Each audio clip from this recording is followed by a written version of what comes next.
సోదర సోదరి మణులకు नमस्कार। आंध्र प्रदेश के गवर्नर एस अब्दुल नजीर जी, यहां के लोकप्रिय और कर्मठ मुख्यमंत्री श्री चंद्रबाबू नायडू जी, केंद्रीय मंत्री के राम मोहन नायडू जी, चंद्रशेखर पम्मसानी जी, भूपति राजू श्रीनिवास वर्मा जी, उप मुख्यमंत्री पवन कल्याण जी, राज्य सरकार में मंत्री नारा लोकेश जी, अन्य सभी मंत्रीगण, BJP state president PVN Madhav ji, सभी सांसद, विधायकगण और विशाल संख्या में हमें आशीर्वाद देने के लिए आए हुए बहनों और भाइयों, सबसे पहले मैं अहोबिलम के भगवान नरसिंह स्वामी और महानंदी के श्री महानंदीश्वर स्वामी को प्रणाम करता हूं। मैं मंत्रालय के गुरु श्री राघवेंद्र स्वामी से भी हम सभी के लिए आशीर्वाद मांगता हूं। साथियों, द्वादश ज्योतिर्लिंग स्तोत्रम के पाठ में आता है, सौराष्ट्रे सोमनाथम च श्रीशैले मल्लिकार्जुनम, यानी द्वादश ज्योतिर्लिंगों में प्रथम भगवान सोमनाथ और द्वितीय भगवान मल्लिकार्जुन का नाम एक साथ आता है। मेरा सौभाग्य है कि मेरा जन्म दादा सोमनाथ की धरती गुजरात में हुआ, बाबा विश्वनाथ की धरती काशी की सेवा का अवसर मिला और आज श्रीशैलम का आशीर्वाद मिल रहा है। साथियों, श्रीशैलम में दर्शन के बाद मुझे शिवाजी स्फूर्ति केंद्र जाकर उन्हें श्रद्धांजलि अर्पित करने का अवसर मिला। मैं इस मंच से भी छत्रपति शिवाजी महाराज को नमन करता हूं। मैं अल्लमा प्रभु और अक्क महादेवी जैसे शिव भक्तों को भी प्रणाम करता हूं। मैं श्री उయ్యాలవాడ नरसिम्हा रेड्डी गारू और हरि सर्वोत्तम राव जैसे महान स्वातंत्र सेनानियों को श्रद्धापूर्वक नमन करता हूं। साथियों, हमारा आंध्र प्रदेश स्वाभिमान और संस्कृति की धरती है और साथ ही साइंस और इनोवेशन का सेंटर भी है। यहां असीमित संभावनाएं भी है और युवाओं का अनंत सामर्थ्य भी है। आंध्र को अगर जरूरत थी तो सही विजन और सही नेतृत्व की जरूरत थी। आज चंद्रबाबू नायडू गारू और पवन कल्याण गारू के रूप में आंध्र के पास वो विजनरी लीडरशिप भी है और केंद्र सरकार का पूरा सहयोग भी है। साथियों, पिछले 16 महीनों में आंध्र प्रदेश में विकास की गाड़ी तेज गति से दौड़ रही है। डबल इंजन की सरकार में अभूतपूर्व प्रगति हो रही है। आज दिल्ली और अमरावती मिलकर तेज विकास की दिशा में आगे बढ़ रहे हैं और जैसा चंद्रबाबू ने कहा, इस तेज गति को देख करके मैं कह सकता हूं कि 2047 में आजादी के जब 100 साल होंगे, विकसित भारत होके रहेगा। अभी बाबू ने बहुत ही भावना के साथ अपने विचारों को व्यक्त किया, लेकिन मैं विश्वास से कहता हूं कि 21वीं सदी हिंदुस्तान की सदी होने वाली है। 21वीं सदी 140 करोड़ हिंदुस्तानियों की सदी होने वाली है। साथियों, आज भी यहां सड़क, बिजली, रेलवे, हाईवे और व्यापार से जुड़े कई प्रोजेक्ट्स का उद्घाटन और शिलान्यास किया गया है।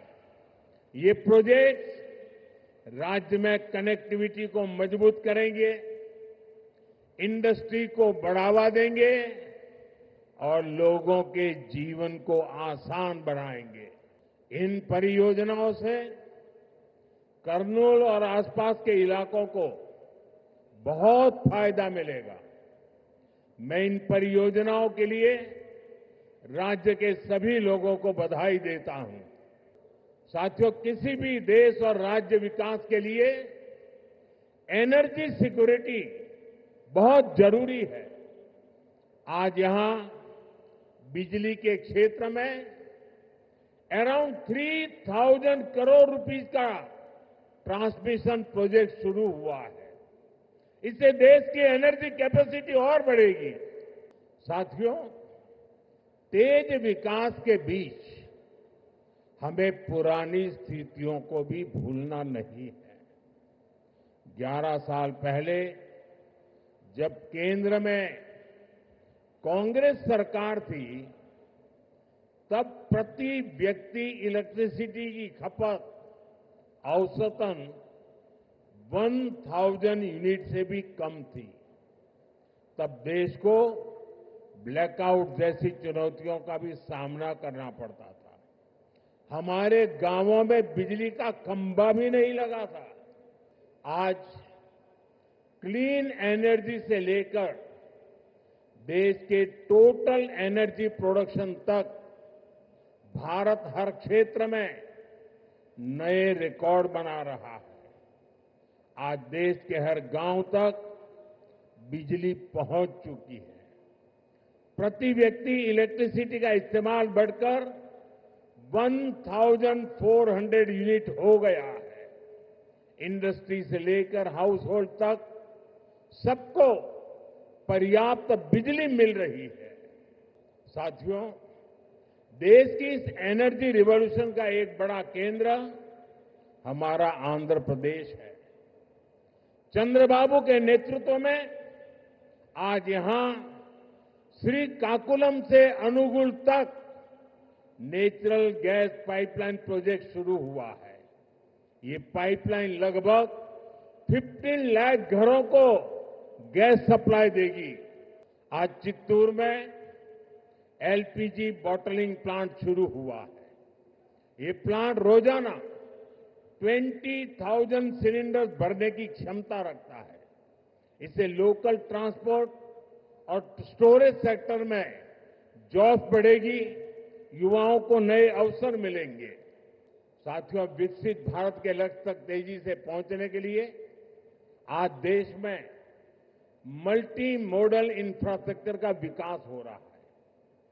विलेज से सिटी और सिटी से पोर्ट तक कनेक्टिविटी पर हमारा बहुत जोर है। सब्बवरम शिलानगर से के बीच नया हाईवे तैयार होने से कनेक्टिविटी और बढ़ेगी। रेलवे के क्षेत्र में भी नए युग की शुरुआत हुई है। नई रेल लाइनों की शुरुआत होने से, रेल फ्लाईओवर बनने से यात्रियों को सुविधा मिलेगी और इस क्षेत्र के उद्योगों को नई गति मिलेगी। साथियों, आज 2047 के विकसित भारत का संकल्प हम सबके सामने है और इस संकल्प को स्वर्ण आंध्रा के लक्ष्य से नई ऊर्जा मिल रही है। हम सब जानते हैं, जब टेक्नोलॉजी की बात होती है तो हमारा आंध्र और यहां के युवा बहुत आगे रहते हैं। डबल इंजन की सरकार में हम आंध्रा के इस पोटेंशियल को और बढ़ा रहे हैं। साथियों, आज भारत की और आंध्र प्रदेश की स्पीड और स्कोप, इसको पूरी दुनिया देख रही है। 2 दिन पहले ही आंध्र प्रदेश में गूगल ने बड़ा निवेश करने का ऐलान किया है। गूगल यहां हमारे आंध्र प्रदेश में भारत का पहला आर्टिफिशियल इंटेलिजेंस हब बनाने जा रही है।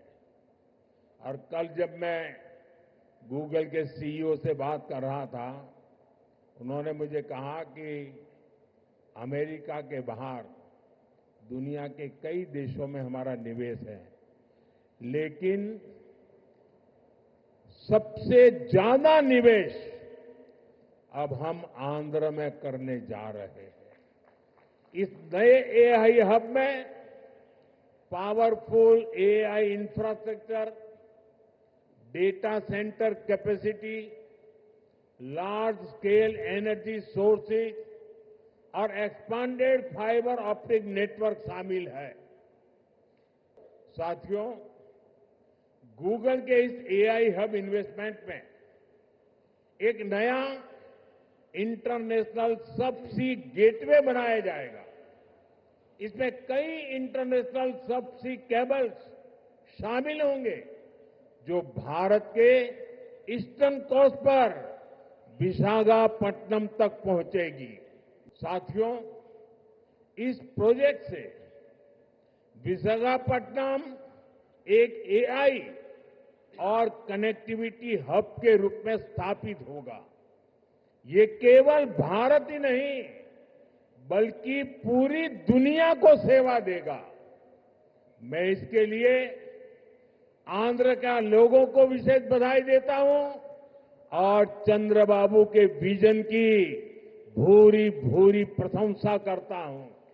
साथियों, भारत के विकास के लिए आंध्र प्रदेश का विकास जरूरी है और मैं मानता हूं आंध्र के विकास के लिए रायलसीमा का विकास भी जरूरी है।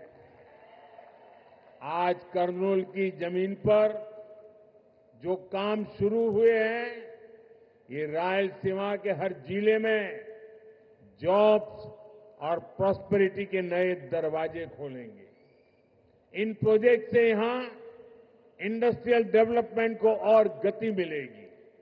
साथियों, हमें आंध्र प्रदेश के तेज विकास के लिए नए इंडस्ट्रियल कॉरिडोर और हब बनाने होंगे। इसके लिए सरकार अरवकल और कोप्परती को आंध्र प्रदेश की नई इंडस्ट्रियल आइडेंटिटी के रूप में डेवलप कर रही है।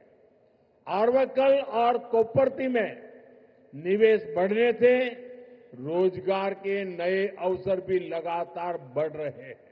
साथियों, आज दुनिया भारत को 21वीं सदी के नए मैन्युफैक्चरिंग सेंटर के रूप में देख रही है। इस सफलता का सबसे बड़ा आधार है आत्मनिर्भर भारत का विजन। हमारा आंध्र प्रदेश आत्मनिर्भर भारत की सफलता का एक प्रमुख केंद्र बन रहा है। साथियों, कांग्रेस सरकारों ने आंध्र प्रदेश की क्षमताओं की उपेक्षा करके पूरे देश का नुकसान किया था। जो राज्य पूरे देश को आगे लेकर जा सकता था, उसे खुद अपने विकास के लिए संघर्ष करने की नौबत आ गई। मुझे खुशी है कि अब एनडीए सरकार में आंध्र की तस्वीर बदल रही है। आंध्र प्रदेश चंद्रबाबू जी के नेतृत्व में आत्मनिर्भर भारत की नई ताकत बन रहा है। आंध्र में मैन्युफैक्चरिंग तेजी से बढ़ रही है। निम्मलुरु में एडवांस नाइट विजन फैक्ट्री का आरंभ रक्षा क्षेत्र में आत्मनिर्भरता प्राप्त करने की दिशा में एक और कदम है। इस फैक्ट्री से नाइट विजन उपकरणों, मिसाइलों के लिए सेंसर और ड्रोन गार्ड सिस्टम बनाने का भारत का सामर्थ्य बढ़ेगा। यहां बने उपकरण भारत के डिफेंस एक्सपर्ट्स को भी नई ऊंचाई देंगे और अभी ऑपरेशन सिंदूर में तो भारत के बनी चीजों की ताकत हमने देख ली है। साथियों, मुझे खुशी है कि आंध्र सरकार ने कर्नूल को भारत का ड्रोन हब बनाने का संकल्प लिया है। ड्रोन इंडस्ट्री के जरिए कर्नूल और आंध्र में फ्यूचरिस्टिक टेक्नोलॉजी से जुड़े कई नए सेक्टर्स का विकास होगा। और अभी मैंने कहा, ऑपरेशन सिंदूर में ड्रोन्स का कमाल दुनिया को भी अचरज कर गया है। आने वाले समय में कर्नूल ड्रोन सेक्टर में देश की ताकत बनने वाला है। साथियों, हमारी सरकार का विजन है सिटीजन सेंट्रिक डेवलपमेंट। इसके लिए हम लगातार नए रिफॉर्म्स के जरिए सिटीजन्स के जीवन को आसान बना रहे हैं। देश में 12 लाख रुपए तक की आय पूरी तरह से टैक्स फ्री हो चुकी है। सस्ती दवाइयां, सस्ता इलाज, बुजुर्गों के लिए आयुष्मान कार्ड जैसी अनगिनत सुविधाएं, इनसे ईज ऑफ लिविंग का एक नया अध्याय शुरू हुआ है। साथियों, नवरात्रि के पहले दिन से जीएसटी में भी भारी कटौती की गई है। मुझे देखकर बहुत खुशी है कि नारा लोकेश गारू के नेतृत्व में यहां लोग जीएसटी बचत उत्सव को सेलिब्रेट कर रहे हैं। आप इतनी सफलता से सुपर जीएसटी, सुपर सेविंग अभियान भी चला रहे हैं। मुझे बताया गया है कि आंध्र प्रदेश लोगों को नेक्स्ट जनरेशन जीएसटी रिफॉर्म से 8,000 करोड़ रुपए से ज्यादा की सेविंग होगी। ये सेविंग इस बार त्योहारों का आनंद और बढ़ा रही है। लेकिन मेरा एक आग्रह भी है, हमें जीएसटी बचत उत्सव को वोकल फॉर लोकल के संकल्प के साथ मनाना है। साथियों, विकसित आंध्र से ही विकसित भारत का सपना पूरा होगा। मैं एक बार फिर नए प्रोजेक्ट के लिए आंध्र प्रदेश के सभी लोगों को बहुत बहुत बधाई देता हूं। मेरे साथ बोलिए, भारत माता की। यहां कोई 2 बच्चे कब से वो पेंटिंग लेके खड़े हैं। जरा हमारे एसपी जी के लोग इसको कलेक्ट कर लें, उनसे कलेक्ट कर लीजिए वहां से। मेरे साथ बोलिए, भारत माता की जय, भारत माता की जय, भारत माता की जय। बहुत बहुत धन्यवाद। అందరికీ ధన్యవాదాలు।